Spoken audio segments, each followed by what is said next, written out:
What is up, champion trucker, coming back at you with a new video. And woo, it's been a long time. I know I've been working 6 days a week. I've been doing it consistently, man. I realize, and I'm glad we're gonna jump onto this topic, but I'm really glad to have certain individuals around me that motivate me day by day and show me don't quit. They always pretty much push me, and that's a big thing when it comes down to being a young man in a world where it's easy to just settle down, play video games, sleep on a couch, and do nothing. And that's majority of young men. When you don't have a purpose, like, sometimes I get a little down because I don't have a little sweet thing, little girl, little woman sitting at home, and I don't have that, so that's a little sad. You see a lot of the truck drivers talking about, oh, my wife is at home and she cooking and all that stuff, and you're kind of like, well, I got my bed and then my daughter on the weekends. I got my bed that it'll hold me tight, and then when I got to get up, it'll say goodbye. But that's about it. So the more when it comes down to young men, they don't want to do the dirty jobs. It's a huge problem. That I don't think that the older generation, they're like, well, I got mine, I don't care. That's the mentality. I got mine, I don't care.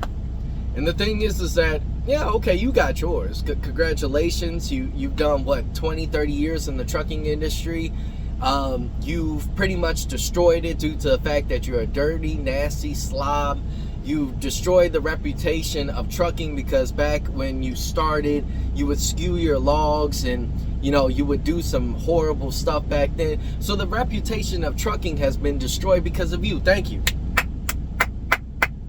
That's great. You can't really blame Gen Z, millennials. You can't do that. We haven't had enough of an impression on this. The sad part about it is great majority of truck drivers that I see are in the either late 30s or starting in their 40s on up.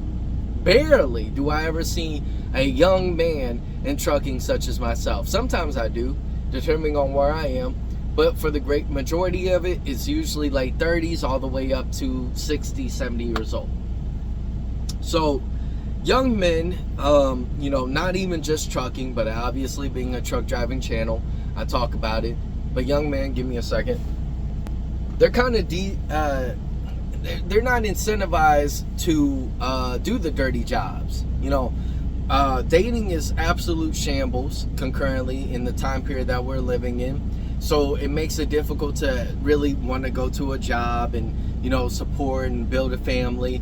Daycare costs, I was at one point having to pay daycare. It is not fun. It is very expensive, even on the low end of daycares. It is absolutely expensive. On top of that, you have housing. Can't really buy a house right now unless you want to pay astronomical prices for houses that were 3 years ago half that, and then the interest rate still hasn't been cut. Jobs or unemployment is up. So right now, young men are facing a time where 2020 happened. We had the mask era. So remember when we had to put the mask on. So yeah, at this point, you just be like, man, hit them with the X. That's all you got to. You're like, hit them with the X. I'm done. I'm done. So when it comes down to young men, you can kind of blame them and be like, bro, well, you should still do this. You should still. Why? The question is why. Now, I'm a big believer that even though you may face adversity, still go out there. Make a man out of yourself. Take responsibility of yourself. A lot of guys, they stop at, oh, my mom cooked for me. My mom did this for me. So I deserve a woman that's going to do that for me. Well, I'm sorry, dog. You don't. I cook for myself, meal prep. Typically, I try to do it every week, but working 6 days, and then on top of that, having my daughter, it's hard. So it's definitely difficult. But I make room for it. I make time for it. And it's not easy. Doing what I do is not easy. But I am very prideful in the fact that regardless of adversity, I'm still attacking every single day. And when it comes down to the older truck drivers, they made it out, they did their time, but I don't think that they ever really put that out there for other individuals to get motivated to get into the trucking industry. If anything, truck drivers are known for angry, upset, very disgusting slobs. That's what, they're not healthy. When you see a truck driver, like if you type it into Google Images, type in truck driver, you'll see like a fit, typically white guy, and then what reality is a lot of slobs. It doesn't matter race, but I don't know why you type in truck driver, it shows that. So I'm just saying what the reality of it.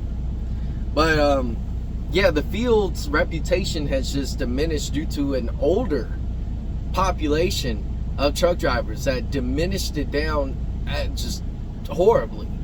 And it's actually dispatchers, older dispatchers, and some new ones that made this trucking industry absolutely difficult. I've realized that it's not even the job, it's the dispatcher. Like, your boss is what makes the job easy or hard.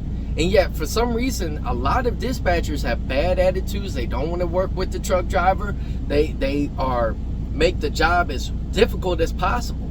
So, I mean, when you're an owner-operator, you obviously are able to do the customer service. And I'm glad that I acquired the skills to be able to to provide good customer service, because now I realize that when you're an owner-operator, you have to manage and dispatch. You have to do everything. So if you have a bad customer service, people aren't gonna keep on going to you. I got a lot of people that are give me preferential treatment due to the fact that I treat them better, right? So if we take it online to truck drivers, a lot of old truck drivers, super truck drivers, come into the scene and they have their opinions of new truck drivers. Oh, you shouldn't do this or you shouldn't do that. And I always said this, regardless of how much experience you have, never tell somebody, because they will not listen to you. Never tell them. If they're not receptive, you can only put out the advice. And so, being a dad, you can see the difference in parenting when you are being the dictator, or you're being somebody that's level-headed, that you're gonna give them the opportunity to do what's right. And being the dictator can really just boil up inside a problem that's going to later on manifest issues. So being the dictator is not always the best solution.